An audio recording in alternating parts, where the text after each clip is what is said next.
சவுலின் காய்மகாரம். தாவீது பெலிஸ்தனை கொன்று திரும்பி வந்த பின்பு ஜனங்கள் திரும்பி வரும்போது ஸ்திரீகள் இஸ்ரவேலின் சகல பட்டணங்களிலிருந்து ஆடல் பாடலுடன் புறப்பட்டு மேளங்களோடும் கீத வாத்தியங்களோடும் சந்தோஷமாய் ராஜாவாகிய சவுலுக்கு எதிர்கொண்டு வந்தார்கள். அந்த ஸ்திரீகள் ஆடி பாடுகையில், சவுல் கொன்றது 1000, தாவீது கொன்றது 10000 என்று முறைமுறையாக பாடினார்கள். அந்த வார்த்தை சவுலுக்கு விசனமாய் இருந்தது. அவன் மிகுந்த எரிச்சல் அடைந்து, தாவீதுக்கு 10000, எனக்கோ 1000 கொடுத்தார்கள், இன்னும் ராஜாங்க மாத்திரம் அவனுக்கு குறைவாய் இருக்கிறது என்று சொல்லி, அந்நாள் முதற்கொண்டு சவுல் தாவீதை காய்மகாரமாய் பார்த்தான். மறுநாளிலே தேவனால் விடப்பட்ட பொல்லாத ஆவி சவுலின் மேல் இறங்கிற்று. அவன் வீட்டிற்குள்ளே தீர்க்க தரிசனம் சொல்லிக் கொண்டிருந்தான். அப்பொழுது தாவீது தினந்தோறும் செய்கிறபடி தன் கையினால் சுரமண்டலத்தை வாசித்துக் கொண்டிருந்தான். சவுலின் கையிலே ஈட்டி இருந்தது. அப்பொழுது சவுல் தாவீதை சுவரோடே சேர்த்து உருவ குத்தி போடுவேன் என்று ஈட்டியை அவன் மேல் எறிந்தான். ஆனாலும் தாவீது விலகி 2 தரம் அவனுக்கு தப்பினான். தாவீது சவுலின் அரண்மனையில் உயர்ந்த அந்தஸ்தில் இருக்கிறார். இப்போது அவருக்கு பிரச்சனைகள் வர ஆரம்பிக்கிறது. ஜனங்கள் எல்லோரும் தாவீதை புகழுகிறார்கள். தாவீது இப்போது கோலியாத்தை கொன்று போட்டு பெலிஸ்தரை முறியடித்தார். இதற்கு முன்பு சவுலும் பெலிஸ்தரை முறியடித்திருக்கிறார். இஸ்ரவேலின் பட்டணங்களில் உள்ள ஜனங்கள் சவுலை போற்றி புகழ்ந்தது போல தாவீதையும் போற்றி புகழுகிறார்கள். தாவீது இஸ்ரவேலின் சகல பட்டணங்களுக்கும் போகிறார். பட்டணத்து ஸ்திரீகள் எல்லோரும் தாவீதின் வீர சாகசங்களையும் பராக்கிரமங்களையும் புகழ்ந்து பாடுகிறார்கள். தாவீது பெலிஸ்தனை கொன்று திரும்பி வந்த பின்பு ஜனங்கள் திரும்ப வரும்போதும் ஸ்திரீகள் இஸ்ரவேலின் சகல பட்டணங்களில் இருந்து ஆடல் பாடலுடன் புறப்பட்டு மேளங்களோடும் கீத வாத்தியங்களோடும் சந்தோஷமாய் ராஜாவாகிய சவுலுக்கு எதிர்கொண்டு வருகிறார்கள். வரலாற்று காலங்களில் யுத்தங்களில் வெற்றி பெற்று வீரர்கள் தங்கள் நாட்டுக்கு திரும்பி வரும்போது தேசத்து ஸ்திரீகள் அவர்களை ஆடல் பாடலோடு வரவேற்பது வழக்கம். இந்த வழக்கத்தின் பிரகாரம் தாவீது பெலிஸ்தனை கொன்று திரும்பி வந்த பின்பு இஸ்ரவேல் தேசத்து ஸ்திரீகள் அவரை வரவேற்றார்கள். அந்த ஸ்திரீகள் ஆடி பாடுகையில், சவுல் கொன்றது 1000, தாவீது கொன்றது 10000 என்று முறைமுறையாக பாடினார்கள். இந்த வார்த்தை சவுலுக்கு விசனமாய் இருந்தது. சவுலின் உள்ளத்தில் தாவீதின் மேல் பொறாமை உண்டாயிற்று. சவுலால் தாவீதிற்கு வந்த புகழ்ச்சியை ஏற்றுக்கொள்ள முடியவில்லை. இஸ்ரவேல் தேசத்தில் தான் மட்டுமே பெரியவனாக இருக்க வேண்டும் என்று சவுல் விரும்பினார். பொறாமையின் பிசாசு சவுலை பிடித்து அலைக்கழித்தது. இந்த நிகழ்ச்சிகள் எல்லாம் 1 சாமுவேல் 16, 14 முதல் 23 வரை உள்ள வசனங்கள், 1 சாமுவேல் 17வது அதிகாரம் ஆகியவற்றுக்கு பின்பு வரவேண்டும் என்பதற்கு சான்றுகளாகும். அந்த ஸ்திரீகள் ஆடி பாடுகையில், சவுல் கொன்றது 1000, தாவீது கொன்றது 10000 என்று முறைமுறையாக பாடுகிறார்கள். ஸ்திரீகள் சவுலை மாத்திரம் புகழ்ந்து பாடியிருந்தால் பிரச்சனை வந்திருக்காது. ஆனால் அவர்கள் சவுலையும் தாவீதையும் சேர்ந்து புகழுகிறார்கள். சவுலை விட தாவீதை அதிகமாய் புகழுகிறார்கள். சவுல் கொன்றது 1000, தாவீது கொன்றது 10000 என்று பாடுகிறார்கள். ஸ்திரீகள் சவுலை விட தாவீதை 10 மடங்கு அதிகமாய் உயர்த்துகிறார்கள். ஒருவர் ஒரு வாக்கியத்தை பாடுவதும் மற்றொருவர் அதற்கு பதில் கூறும் விதத்தில் இன்னொரு வாக்கியத்தை பாடுவதும் பாடலில் ஒரு வகை. இந்த முறையில் ஸ்திரீகள் பாடும்போது ஒரு ஸ்திரீ சவுல் கொன்றது 1000 என்று பாடினாள். இதற்கு மற்றொரு ஸ்திரீ தாவீது கொன்றது 10000 என்று எதிர்பார்த்து பாடினாள். 500 வருஷங்களுக்கு முன்பு மிரியாமும் மற்ற இஸ்ரவேல் ஸ்திரீகளும் இஸ்ரவேல் புத்திரர் எகிப்திலிருந்து வெளியேறிய போது இதுபோல பாடினார்கள். இதுபோன்ற பாடல் முறை எகிப்து தேசத்தில் ஆரம்பித்ததாக வரலாற்று ஆசிரியர்கள் கூறுகிறார்கள். சவுல் கொன்றது 1000, தாவீது கொன்றது 10000 என்னும் வாக்கியம் 2 இடங்களில் கூறப்பட்டிருக்கிறது. அந்த வார்த்தை சவுலுக்கு விசனமாய் இருக்கிறது. சவுல் மிகுந்த எரிச்சல் அடைந்து, தாவீதுக்கு 10000, எனக்கோ 1000 கொடுத்தார்கள், இன்னும் ராஜாங்கம் மாத்திரம் தாவீதுக்கு குறைவாய் இருக்கிறது என்று சொல்லி அந்நாள் முதற்கொண்டு சவுல் தாவீதை காய்மகாரமாய் பார்க்கிறார். சவுலுக்கு வந்த விசனத்தையும் எரிச்சலையும் பற்றிய விவரம் வருமாறு. சவுல் மிகுந்த எரிச்சல் அடைந்தார். ஸ்திரீகளின் வார்த்தை சவுலுக்கு விசனமாய் இருந்தது. தாவீதுக்கு 10,000 எனக்கோ 1000 கொடுத்தார்கள் என்று சவுல் புலம்பினார். சவுல் தாவீதை காய்மகாரமாய் பார்த்தார். தேவனால் விடப்பட்ட பொல்லாத ஆவி சவுலின் மேல் இறங்கிற்று. சவுல் தாவீதை சுவரோடே சேர்த்து உருவ குத்தி போடுவேன் என்று ஈட்டியை அவர் மேல் எறிந்தார். கர்த்தர் தாவீதோட கூட இருக்கிறார் என்றும் தன்னை விட்டு விலகி போனார் என்றும் சவுல் கண்டு தாவீதுக்கு பயந்தார். தாவீது மகா புத்திமானாய் நடக்கிறதை சவுல் கண்டு அவருக்கு பயந்திருந்தார்.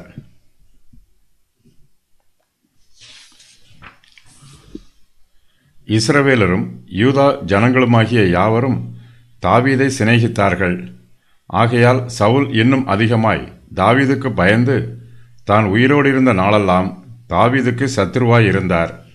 சவுல் தாவீதினுடைய பிராணனை கொல்லுவதற்கு 21 தடவை முயற்சி பண்ணினார். கடைசியில் சவுல் தன்னைத்தானே மாய்த்து கொண்டார். தாவீதை இப்படியே விட்டுவிட்டால் அவர் ராஜாவாகி விடுவார் என்று சவுல் அவரை குறித்து பயப்படுகிறார். இஸ்ரவேலின் ஸ்திரீகள் சவுலை புகழ்ந்து பாட மறக்கவில்லை. ஆனாலும் தாவீதின் புதிய வெற்றி சவுலின் பழைய வெற்றியை விட அந்த ஸ்திரீகளுக்கு பெரியதாய் தெரிகிறது. தாவீதை விட சவுலை குறைத்து மதிக்க வேண்டும் என்னும் எண்ணம் அவர்கள் மனதில் ஏற்படவில்லை. ஆனால் அவர்களுடைய வார்த்தை சவுலுக்கு விசனமாய் இருக்கிறது. தாவீது கோலியாத்தை கொன்று போட்டார். இதுவரையிலும் கோலியாத்திற்கு பயந்த இஸ்ரவேலர் இப்போது பெலிஸ்தரை பின்தொடர்ந்து போய் அவர்களை சங்காரம் பண்ணுகிறார்கள். அவர்களுடைய பாளையங்களை கொள்ளையிடுகிறார்கள். பெலிஸ்தரின் சேனை முழுவதையும் நிர்மூலம் பண்ணுகிறார்கள். இஸ்ரவேலின் சகல பட்டணங்களிலும் உள்ள ஸ்திரீகள் தாவீதுக்கு கொடுக்க வேண்டிய கனத்தையும் மரியாதையையும் கொடுக்கிறார்கள். ஸ்திரீகளின் வார்த்தை சவுலுக்கு விசனமாய் இருக்கிறது. தன்னுடைய ராஜ்யபாரத்திற்கு விரோதமாக ஏதோ சதி நடக்கிறது என்று சவுல் சந்தேகப்படுகிறார். இன்னும் ராஜாங்கம் மாத்திரம் தாவீதுக்கு குறைவாய் இருக்கிறது என்று சவுல் விசனத்தோடு பேசுகிறார். சவுலின் மனதில் குழப்பம் உண்டாயிற்று. சவுல் ஏற்கனவே பொல்லாத ஆவியினால் மிகவும் துன்பப்படுத்தப்பட்டவர். தேவனால் விடப்பட்ட ஆவி சவுலை பிடிக்கும்போது தாவீது சுரமண்டலத்தை எடுத்து தன் கையினால் வாசிப்பார். அதனாலே பொல்லாத ஆவி சவுலை விட்டு நீங்க சவுல் ஆறுதல் அடைந்து சொஸ்தமாவார். இதுவரையிலும் சொஸ்தமடைந்திருந்த சவுலுக்கு மறுபடியும் பிரச்சனை வருகிறது. சவுலின் மனதிலே விசனமும் காய்மகாரமும் நிரம்பி இருக்கிறது. மறுநாளிலே தேவனால் விடப்பட்ட பொல்லாத ஆவி சவுலின் மேல் இறங்கிற்று. சவுல் வீட்டிற்குள்ளே தீர்க்க தரிசனம் சொல்லிக் கொண்டிருந்தார். அப்பொழுது தாவீது தினந்தோறும் செய்கிறபடி தன் கையினால் சுரமண்டலத்தை வாசித்துக் கொண்டிருக்கிறார். சவுலின் கையில் ஈட்டி இருக்கிறது. அப்பொழுது சவுல் தாவீதை சுவரோடை சேர்த்து உருவ குத்தி போடுவேன் என்று ஈட்டியை தாவீதின் மேல் எறிகிறார். ஆனாலும் தாவீது விலகி 2 தரம் சவுலுக்கு தப்பிக்கிறார்.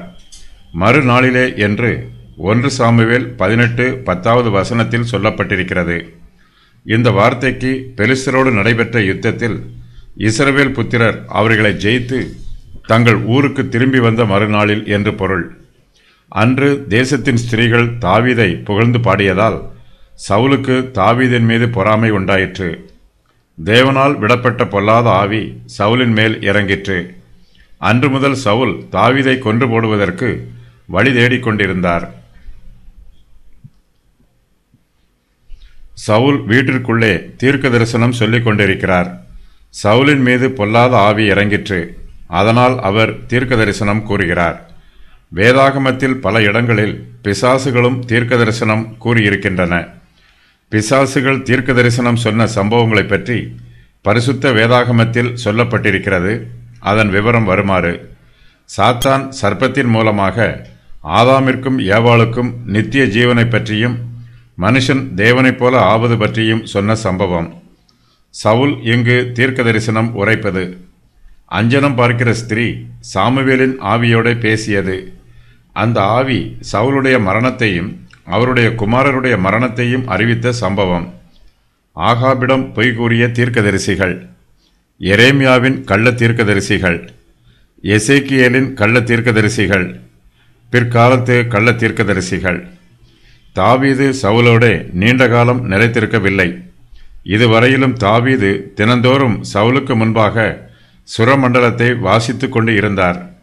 சவுல் ஈட்டியை தாவீதின் மேல் எறிகிறார். மேசியா ஸ்திரீயின் வித்தாக பிறப்பார். இதை தடை பண்ணுவதற்காக சாத்தான் பல முயற்சிகளை மேற்கொண்டான். அந்த முயற்சிகளில் இதுவும் ஒன்று. ஆபிரகாம், ஈசாக்கு, யாக்கோபு, யூதா, தாவீது ஆகியோரின் வம்சத்தில் மேசியா வரவேண்டும். இந்த சந்ததியில் வரும் தாவீதை சவுலின் மூலமாக எப்படியாவது கொன்றுபோட வேண்டும் என்று சாத்தான் பிரயாசப்பட்டான்.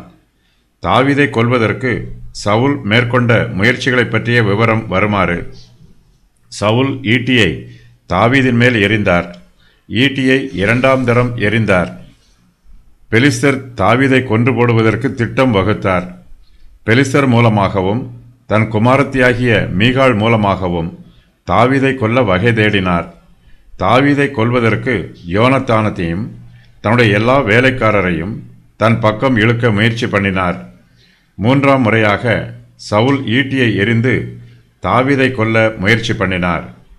தாவீதின் வீட்டிற்கு தன் சேவகரை அனுப்பி அவரை கொல்ல பார்த்தார்.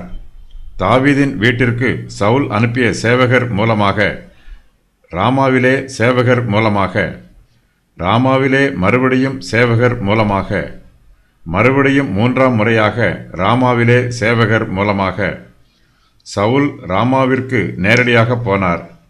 பந்தியின் முதல் நாளில் தாவீதை கொல்ல திட்டமிட்டார். பந்தியின் 2ஆம் நாளில் தாவீதை கொல்ல திட்டமிட்டார். தாவீதை என்னிடத்தில் கொண்டு வா, அவன் சாக வேண்டும் என்று கட்டளையிட்டார். தாவீதை கொல்வதற்காக கேயிலா மீது யுத்தம் பண்ணினார். சவுல் தாவீதை சீப் வனாந்திரத்தில் தேடி போனார். தாவீதை கண்டுபிடிப்பதற்கு வேவுக்காரர்களை அனுப்பினார். தாவீதை பிடிப்பதற்கு தன் சேனையை அனுப்பினார். மறுபடியும் தாவீதை பிடிப்பதற்கு 3000 புருஷரை அனுப்பினார். தாவீதை தேடிப்போன சவுல் தாவீதின் கையிலேயே மாட்டிக்கொண்டார். ஆனாலும் தாவீது சவுலை கொல்லாமல் விட்டுவிட்டார். சவுல் மறுபடியும் தன் சேனையோடு தாவீதை தேடிப்போனார்.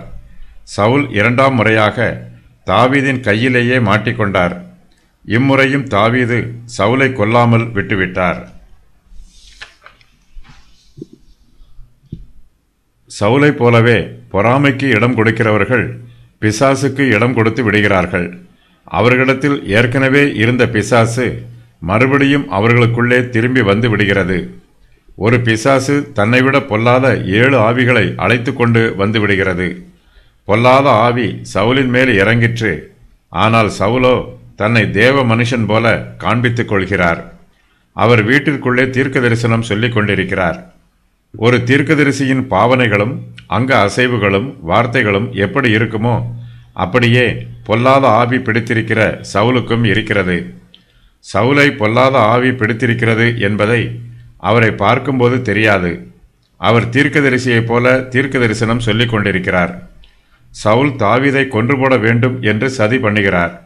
சவுல் தன்னை ஒரு தீர்க்கதரிசி போல காண்பிப்பதினால் சவுலின் மூலமாக தனக்கு ஆபத்து வராது என்று தாவீது நினைப்பார். அவருக்கு ஊழியம் செய்வார். தாவீது தன்னோடு கூட இருக்கும்போது அவரை கொன்று போட வேண்டும் என்பது சவுலின் திட்டம். சவுல் வீட்டிற்குள்ளே தீர்க்க தரிசனம் சொல்லி தன்னை ஒரு ஆவிக்குரிய மனுஷன் போல காண்பித்துக் கொள்கிறார். ஆனால் அவருடைய கையில் ஒரு ஈட்டி இருக்கிறது. தீர்க்க தரிசனம் சொல்லுகிறவருக்கு ஈட்டி தேவையில்லை. அவருடைய கையில் வேத புஸ்தகம் இருக்க வேண்டும்.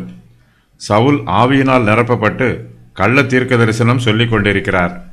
சவுலை பிடித்திருக்கிற பொல்லாத ஆவியை பார்த்து தாவீது பயப்படவில்லை. தாவீது தினந்தோறும் செய்கிறபடி தன் கையினாலே சவுலுக்கு முன்பாக சுரமண்டலத்தை வாசித்துக் கொண்டிருக்கிறார். சவுல் இந்த சந்தர்ப்பத்தை பயன்படுத்தி தன் கையில் இருக்கிற ஈட்டியை தாவீதின் மேல் எறிகிறார். 2 தரம் இப்படி எறிகிறார்.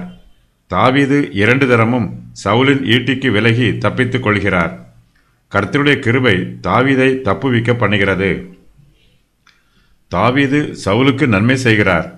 பொல்லாத ஆவி சவுலை கலங்க பண்ணும்போது தாவீது தன் கையினால் சுரமண்டலத்தை வாசித்து சவுல் சொஸ்தமாக உதவி பண்ணுகிறார். சவுலோ தனக்கு உதவி செய்கிற தாவீதுக்கு தீங்கு நினைக்கிறார். தாவீது தன் கையில் உள்ள சுரமண்டலத்தினால் சவுலுக்கு நன்மை செய்கிறார். சவுலோ தன் கையில் உள்ள ஈட்டியினால் தாவீதுக்கு தீங்கு செய்கிறார். கர்த்தருடைய ஜனம் மனத்தாழ்மையோடும் நீடிய பொறுமையோடும் இருக்கிறார்கள். கர்த்தருடைய ஜனத்தை துன்பப்படுத்துகிறவர்களோ கொடிய குணம் உள்ளவர்களாகவும் சதி ஆலோசனை நிரம்பியவர்களாகவும் இருக்கிறார்கள்.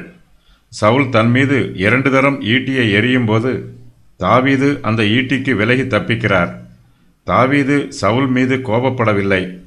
தாவீது தன் மீது எறியப்பட்ட ஈட்டியை எடுத்து அதனால் சவுலை குத்தி கொன்று போடவில்லை. தாவீது ஒரு கோழை அல்ல. அவரிடத்தில் வீரமும் பலமும் மிகுதியாய் இருக்கிறது. தன்னை பாதுகாத்துக் கொள்ள வேண்டும் என்று சொல்லி தாவீது சவுலை தாக்கியிருக்கலாம். ஆனால் தாவீதோ தன்னை பாதுகாக்க மாத்திரம் செய்கிறார். சவுலை அழிக்க நினைக்கவில்லை. தாவீது தீங்குக்கு விலகுகிறார்.